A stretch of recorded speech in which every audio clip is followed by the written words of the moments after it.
Las enseñanzas de Gurdjieff, para encontrar el yo verdadero. Fuente: gnosisprimordial.com. A través de este video, hablaremos sobre la personalidad y la esencia, y su significado en el hombre dormido. Esto con base en las enseñanzas de Gurdjieff. Debe entenderse que el hombre consiste en dos partes: esencia y personalidad. La esencia en el hombre es aquello que le es propio. La personalidad no le es propia. Quiero decir con esto, que la personalidad viene de afuera, de lo que ha aprendido, de lo que refleja, todos los rasgos de las impresiones externas que han quedado en su memoria, o en sus sensaciones creados por medio de la imitación, todo ello es la suma de lo que no le es propio, todo ello forma la personalidad. La renuncia a las propias decisiones, la subordinación de la propia voluntad a la voluntad de otro, todo ello puede presentar insalvables dificultades para el hombre que no haya comprendido de antemano, que no está sacrificando ni modificando nada en su vida, que durante toda su vida ha estado sujeto a una o a varias voluntades extrañas a sí mismo, y que nunca ha tenido verdaderas decisiones propias. Pero, por lo general, el hombre no es consciente de estas cosas. Considera que tiene el derecho de elegir libremente. Le resulta sumamente duro renunciar a la ilusión de que dirige y organiza su vida como él la quiere. Pero no existe posibilidad alguna de trabajo sobre uno mismo, hasta que uno no sea liberado de semejante ilusión. Debe darse plena cuenta de que no existe, debe darse cuenta de que no puede perder nada, porque en realidad no tiene nada que perder, debe darse cuenta de su nadidad, en el más amplio sentido de la palabra. El niño pequeño no tiene personalidad de ninguna especie. Es lo que verdaderamente es. Es esencia. Sus deseos, sus gustos, sus aficiones, sus disgustos, todo ello expresa lo que realmente es. La esencia es la verdad de lo que hay en el hombre, la personalidad es lo falso. Pero en proporción al crecimiento de la personalidad, la esencia se manifiesta más y más raramente, más y más débilmente, y a menudo ocurre que el crecimiento y desarrollo de la esencia se detiene a una edad muy temprana, y deja por completo de crecer. El desarrollo de la esencia depende del trabajo en sí mismo. Un momento muy importante en el trabajo en sí mismo, es cuando el hombre comienza a distinguir entre su personalidad y su esencia. El verdadero yo, de un hombre, su individualidad, solo puede crecer partiendo de esta esencia. Lo que es más, ocurre también muy a menudo que la esencia muere en un hombre mientras su personalidad y su cuerpo están aún vivos. Un considerable porcentaje de las gentes que vemos por las calles de cualquier gran ciudad, están ya completamente vacías por dentro. Es decir, están ya verdaderamente muertas.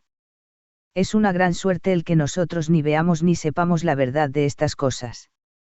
Si verdaderamente supiésemos cuántas personas están verdaderamente muertas, y si supiésemos cuántos de estos cadáveres animados gobiernan nuestra vida, nos volveríamos locos de horror. Y en realidad suele suceder, que hay personas que se vuelven locas porque algo de esto llegan a descubrir, sin haber recibido la necesaria preparación. Es decir, que llegan a ver algo que no deberían haber visto. A fin de poder ver estas cosas sin peligro alguno, es necesario estar en uno de los caminos. Si un hombre incapaz de hacer algo por sí mismo llega a descubrir la verdad, por cierto que se volverá loco. Pero esto sucede muy raras veces. Por lo general, todo está dispuesto de tal modo que ninguna persona pueda ver la verdad prematuramente. La personalidad no puede ver sino aquello que le gusta ver, y aquello que no interfiere con su propia vida. Nunca ve lo que no le gusta. Esto está bien y mal a la vez. Es buena cosa para quien quiere dormir, y pésima si quiere despertar. Debemos recordarnos a nosotros mismos. Pero esto no será posible únicamente si tenemos en nosotros la suficiente energía para esta íntima recordación. La respuesta es que cada hombre dispone de la suficiente energía para comenzar a trabajar en sí mismo. Solo hace falta aprender a ahorrar la mayor parte de la energía que poseemos para un trabajo benéfico, en vez de desperdiciarla improductivamente. Los caminos errados son muy numerosos, pero en la mayoría de los casos no conducen a ninguna parte. Y el hombre se encuentra en estos siempre dando vueltas en el mismo punto, creyendo que va a alguna parte. Un hombre puede nacer, pero a fin de nacer tiene primero que morir, y a fin de morir tiene primero que despertar. El hombre tiene que librarse de las 1001 amarras pequeñas, apegos e identificaciones que le sujetan a la situación en que se encuentra. Está sujeto a todo cuanto es su vida, sujeto a su imaginación, sujeto a su estupidez, sujeto aún a sus sufrimientos, posiblemente a sus sufrimientos más que a cualquier otra cosa. Tiene que librarse de estas amarras. El apego a las cosas, la identificación con las cosas mantienen viva en el hombre una legión de pequeños yo que son inútiles. Todos estos yo tienen que morir a fin de que puedan hacer el gran yo. Pero ¿cómo puede hacérselos morir? Por cierto que ellos no querrán morir. Justamente a esta altura es cuando la posibilidad de despertar viene al rescate del hombre. Despertar significa darse cuenta de la nadidad que uno es. Es decir, darse cuenta de la completa y absoluta mecanicidad de uno y de la propia impotencia. No basta darse cuenta de ello filosóficamente, en palabras. Es necesario darse cuenta en el hecho, a través de los hechos claros, de los hechos simples y concretos de las cosas de todos los días. Cuando el hombre comienza a conocerse a sí mismo, más que sea un poco, también comienza a ver que tiene o lleva en sí mismo algo que le horroriza. Antes que nada, uno debe darse cuenta de que el sueño que tiene dominado al hombre no es un sueño normal, sino un sueño hipnótico. El hombre vive hipnotizado, y este estado hipnótico se mantiene y fortifica continuamente en él. Uno podría hasta llegar a pensar que hay ciertas fuerzas para las cuales es útil y las cuales ganan mucho al mantener al hombre en este estado hipnótico, impidiéndole ver la verdad e impidiéndole darse plena cuenta de la situación en que se encuentra. Es posible que ustedes se hayan topado en alguna parte, con la palabra Kundalini, especialmente en la literatura ocultista, con el fuego de Kundalini, o la serpiente de Kundalini. Se utiliza a menudo esta expresión para designar cierto tipo de una extraña fuerza que yace en el hombre, y que puede despertarse. Pero ninguna de las teorías conocidas ofrece una explicación correcta acerca de lo que verdaderamente es la fuerza de Kundalini. Algunas veces se la relaciona con el sexo, con la energía sexual, o sea, con la posibilidad de utilizar la energía sexual con otros fines. Esto último, está totalmente equivocado, por cuanto Kundalini puede hallarse en cualquier cosa. Y sobre todo, Kundalini no es algo deseable en forma alguna, y mucho menos puede favorecer el desarrollo del hombre. Es muy curioso ver, cómo estos ocultistas, se han apoderado de una palabra que alguien halló en alguna parte, pero han alterado su significado tan completamente, que de una cosa terrible y peligrosa, han hecho algo que creen que vale la pena esperar y ansiar, como si se tratase de alguna bendición. Kundalini en realidad, es una fuerza que se introdujo en el hombre, para mantenerlo en su actual condición.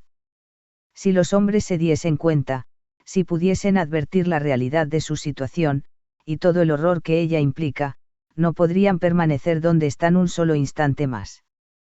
Comenzarían a buscar una salida. Y pronto la hallarían porque hay una salida, una puerta de escape, pero los hombres no la pueden ver porque sencillamente, están hipnotizados. Kundalini es la fuerza que los mantiene en este estado hipnótico. Despertar significa pues, deshipnotizarse. Justamente en esto estriba la principal de todas las dificultades, y en ello, por lo mismo, reside la garantía de su posibilidad de éxito, porque no hay ninguna razón orgánica para el sueño, y el hombre puede despertar. Pero esta es la teoría, en la práctica, es casi imposible, porque en cuanto el hombre despierta un poco y abre los ojos, todas las fuerzas que motivaron su sueño, caen nuevamente sobre él, con 10 veces más fuerza. Y el hombre vuelve a quedar dormido, a menudo hasta sueña que está despertando o que está despierto. ¿Qué es lo que se necesita para despertar a un hombre dormido? Se necesita un buen shock. Pero cuando el hombre está profundamente dormido, no basta con un solo shock. Necesita estar sometido a un largo periodo de continuos shocks. La más difícil de todas las barreras es la conquista de la mentira. El hombre miente tanto y tan constantemente tanto a sí mismo, como a los demás y en forma tal, que deja de darse cuenta de que está mintiendo. No obstante, es preciso conquistar la mentira. Los esfuerzos ordinarios no cuentan para nada. Solo valen los superesfuerzos. Así es con todo y para todas las cosas. Aquellos que no quieren hacer superesfuerzos harían mucho mejor en abandonarlo todo. Más vale morir haciendo esfuerzos para despertar que vivir sumido en el sueño. Este es un aspecto. Otro aspecto es que no es tan fácil morir a consecuencia de un esfuerzo. Tenemos muchísima más fuerza de lo que creemos. Pero jamás la utilizamos.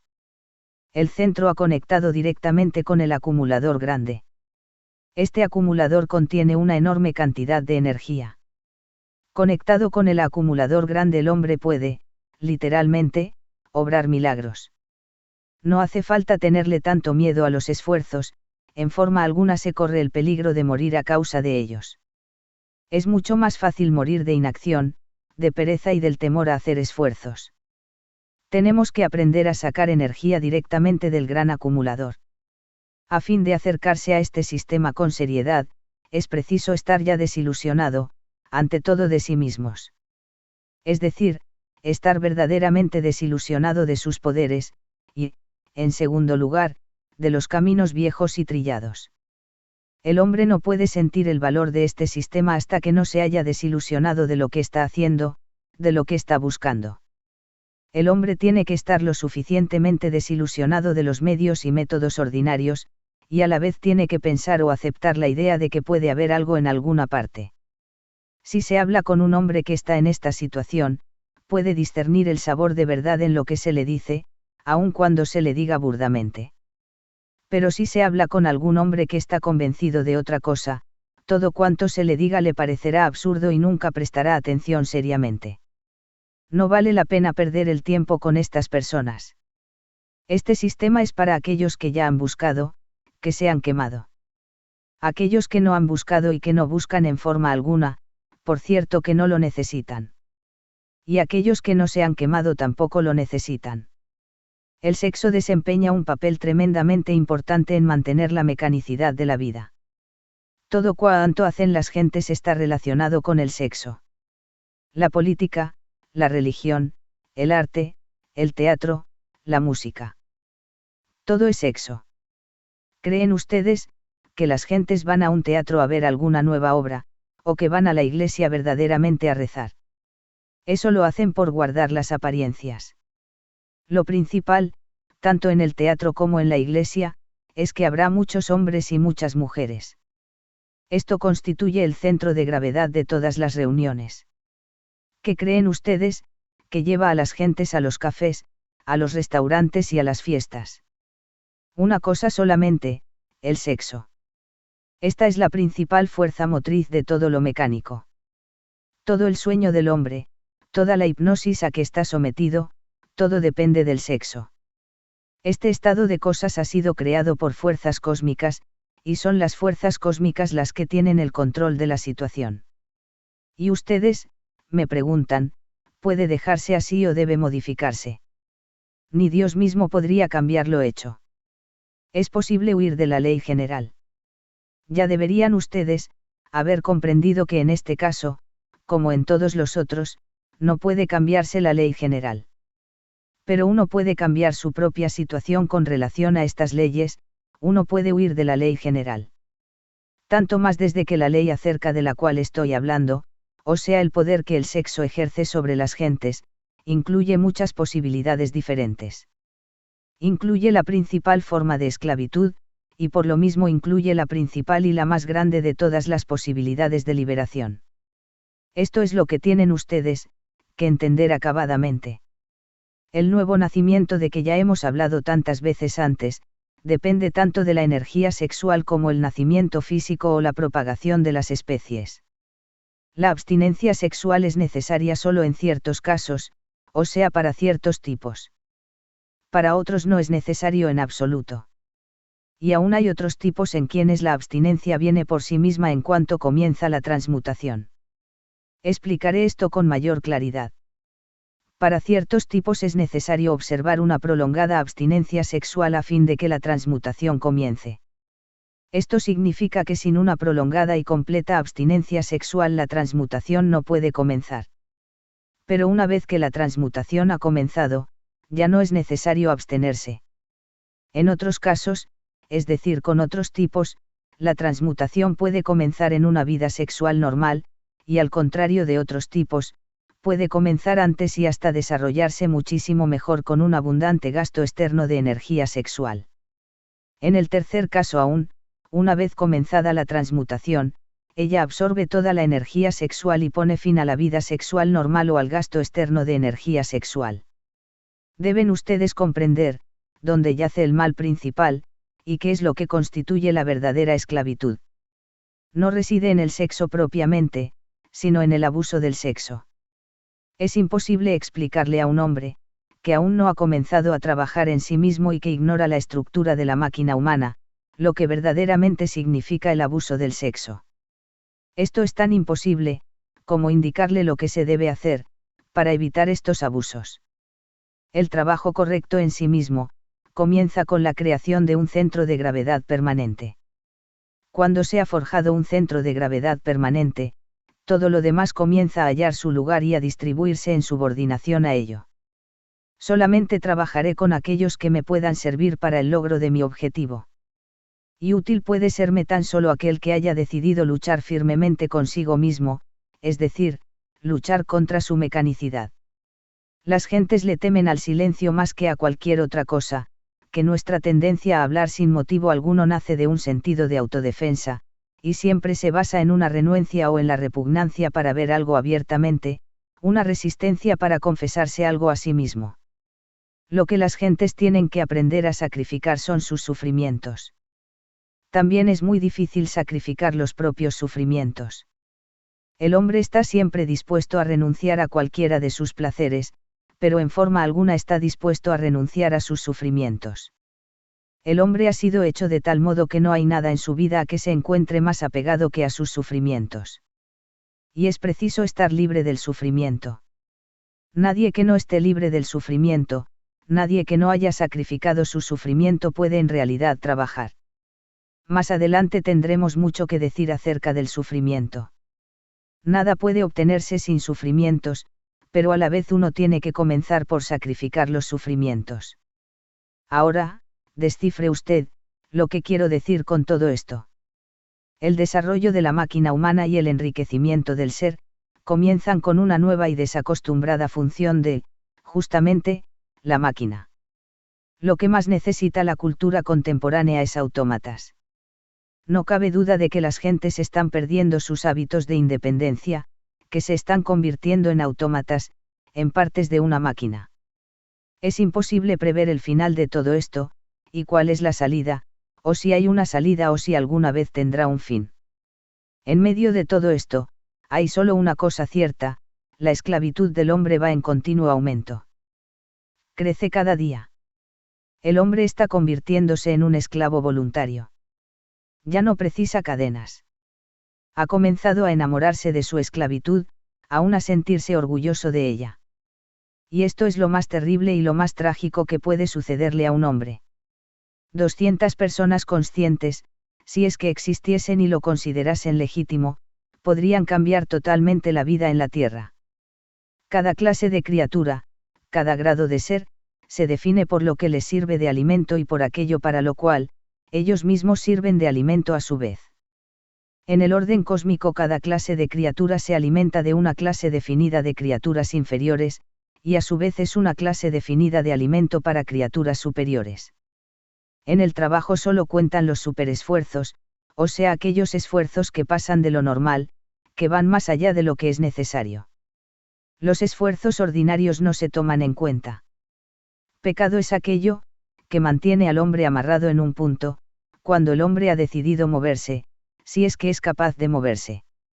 Los pecados solamente existen para las gentes que están en el camino, o que se están acercando a él. El pecado es aquello que detiene al hombre en este propósito, aquello que le ayuda a engañarse a sí mismo y a pensar que está trabajando, cuando en realidad solo duerme. El pecado es lo que hace dormir a la gente, cuando han decidido despertar. ¿Y qué es lo que más hace dormir al hombre? Nuevamente, todo aquello que no es necesario, aquello que no le es indispensable. Lo indispensable está siempre permitido. Pero más allá de lo indispensable comienza la hipnosis. Pero tienen que recordar que esto trata y se refiere únicamente a aquellos que están trabajando, o a aquellos que se consideran una parte de este trabajo. Este trabajo consiste en someterse voluntariamente a un sufrimiento temporal, a fin de verse libre del sufrimiento eterno. Pero las gentes tienen miedo de sufrir. Quieren disponer de sus placeres ahora, inmediatamente y para siempre. No quieren entender que el placer es un atributo del paraíso, y que esto es algo que hay que ganarlo. Esto es necesario, pero no en razón de leyes arbitrarias o de alguna moral interna, sino en razón de que si el hombre obtiene sus placeres sin antes habérselos ganado con su esfuerzo, no los podrá conservar y el mismo placer se convertirá en sufrimiento. Todo estriba en saber conquistar el placer y en poder conservarlo. Todo el asunto estriba poder hacerlo. Quien sea capaz de hacerlo, nada tiene que aprender. Pero el camino, hacia esta conquista, está en el sufrimiento. Fin. Fuente, gnosisPrimordial.com